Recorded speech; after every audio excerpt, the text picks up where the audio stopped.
If I could go back and tell myself these 5 beginner tips, I would have saved myself so much frustration on the court, and honestly, I would have advanced in level a lot faster. If you're just starting off in your pickleball journey, these 5 beginner tips will significantly increase your skill level.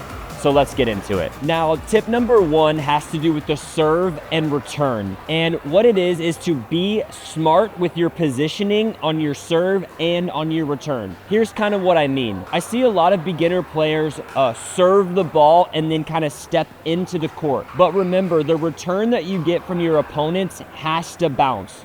So you should serve and stay back to give yourself room to take that third shot. Also, when you're returning the ball, you should return and run to the net and try to put pressure on your opponents as they're hitting their third shot in the rally. So a great rule of thumb when you're just starting out is to remember this tip. Serve and stay, return and run. If you can remember serve and stay, return and run, you're gonna be in a much better position on the pickleball court to hit the next shot.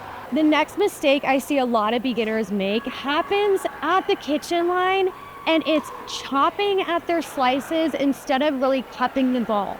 Now, the problem with a lot of people wanting to chop the slice is, I think, one, people really want to impart a lot of spin to this backhand dink specifically, but what ends up happening is you're never actually going to get the ball over the net if you're just simply chopping the slice. So a really great rule of thumb, instead of thinking about the backhand slice as a karate chop, I want you to think about it as a lifting. So a great way to think about this with your swing path is almost like a backwards Nike sign. So starting with that paddle coming up, you're gonna come down, almost like you're letting your paddle come down a hill. And then I want you to end with it cupping up and really lifting the ball over the net. That's gonna keep your ball from not making it over the net, hitting it into the ground, and really getting that dink over the net so that you keep the point alive. It's really important anytime you're dinking at the kitchen line that you remember that everything is going to be lifting up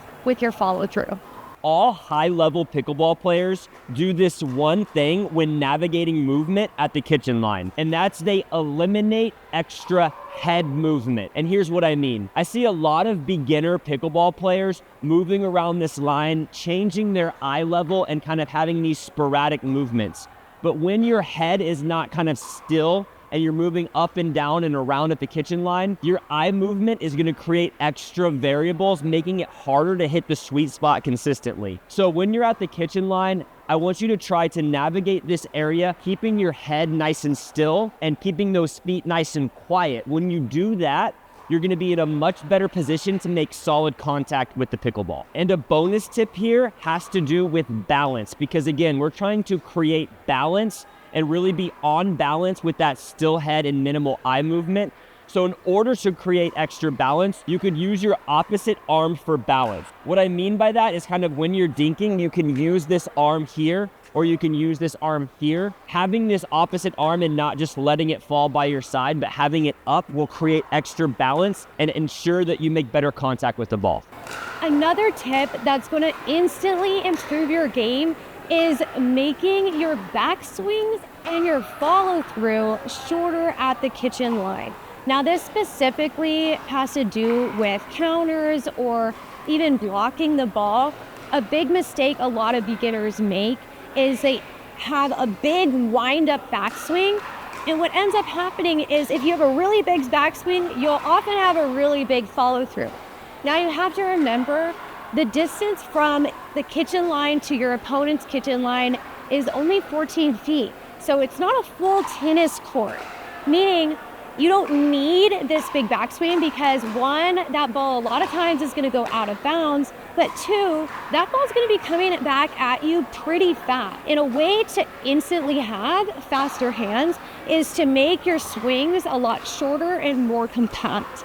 A little tip here that will help you do this is to make sure that you're never taking your paddle behind your body on both your backswing and your follow through, and also keeping your elbows into your body. That will automatically keep your shots a lot shorter and more compact, ensuring that you have the fastest hands on the pickleball court.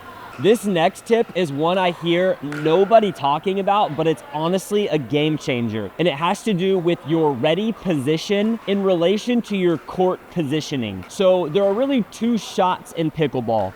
You either hit down on the ball or you hit up on the ball. And the goal of pickleball is to make the other team hit up on the ball so that you can hit down on the ball. And so when you're further back in the court, the other team has more real estate to be able to hit down at your feet. So your ready position, if you're back here and you're getting ready for a shot from your opponents, your ready position should be nice and low because they have a lot more opportunity to hit at your feet. And quite frankly, anything that's up a little bit higher is probably going out. But as you make your way to the kitchen line, your ready position gets slightly higher because it's harder, quite frankly, for them to get the ball down at your feet. And when you're up here at the kitchen, now my ready position is gonna be here because I'm the one that can most likely hit down on the ball if they hit up on the ball. So just keep that in mind that the closer you get to the net, you're gonna kind of raise that ready position, looking for that ball you can hit down on. Now, since you made it this far in the video, I'm gonna give you a secret bonus tip that's gonna help you in one of the areas that most beginners have the most trouble in, and that's the transition zone. This is the area of the court between the kitchen line and the baseline. Now, something a lot of beginners do in this area is they get a little uncomfortable, so they run through their shots. And running through their shots ends up causing a lot of pop-ups or hitting into the net, unforced errors. So a tip here that's gonna help you is to do what's called a split step. This is when you see players kind of stop, almost get into a squat-like position, and this is where they're reading where the ball is coming. Why this helps is because you're now on balance and you're not running through your shots, making a ton of errors. So the timing here is to stop your momentum right when you see your opponent is about to hit the ball. That way you have enough time to adjust if you need to take a step to the left or right and be able to hit your shot on balance so that you can get to the kitchen line every single time. If you like this video, you'll definitely like the next one we have coming up. So be sure to like, subscribe, and turn on those bell notifications. And we'll see you in the next one.